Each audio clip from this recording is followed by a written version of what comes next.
गांव में सब कुछ फिर से शांत हो चुका था, लेकिन इस बार शांति ज्यादा देर तक टिकने वाली नहीं थी। एक रात अचानक आसमान में लाल बिजली चमकी और तेज हवाएं चलने लगीं। धरती हल्की हल्की कांपने लगी और माहौल डरावना हो गया। गांव के लोग डरकर इधर उधर देखने लगे और आसमान की तरफ नजरें उठाने लगे। तभी गांव के बीचों बीच काली ऊर्जा का एक भयानक गोला बनने लगा। उस काले धुएं और आग के बीच से एक खतरनाक परछाई बाहर निकलने लगी। वह परछाई धीरे धीरे एक विशाल और डरावने रूप में बदल गई। उसकी आंखें लाल चमक रही थीं और उसका शरीर काले धुएं से बना हुआ था। उसकी मौजूदगी से पूरे गांव में डर और गुस्से की लहर फैल गई।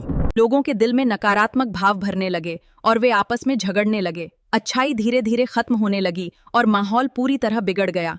दादी माँ ने ये सब देखा और तुरंत खतरे को पहचान लिया। उन्होंने जादुई चादर को उठाया, लेकिन इस बार चादर कमजोर लग रही थी। अंधकार की ताकत लगातार बढ़ती जा रही थी और पूरे गांव को घेर रही थी। कुछ पल के लिए ऐसा लगा जैसे सब कुछ खत्म हो जाएगा।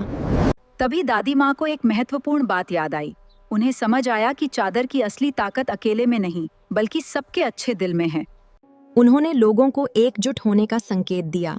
धीरे धीरे लोगों ने अपने दिल से डर और नफरत को हटाना शुरू किया। गांव के लोग एक दूसरे का हाथ पकड़कर एक साथ खड़े हो गए। जैसे ही सबके दिल एक हुए, चादर से तेज सुनहरी रोशनी निकलने लगी। वह रोशनी तेजी से अंधकार की ताकत की तरफ बढ़ी। अंधेरे और रोशनी के बीच एक जबरदस्त टक्कर हुई है। ऊर्जा की उस टक्कर से पूरा वातावरण हिल उठा। धीरे धीरे अंधकार सम्राट की ताकत कमजोर होने लगी। उसका शरीर टूटने लगा और वह धुएं में बदलने लगा। आखिरकार एक तेज चमक के साथ वह पूरी तरह गायब हो गया।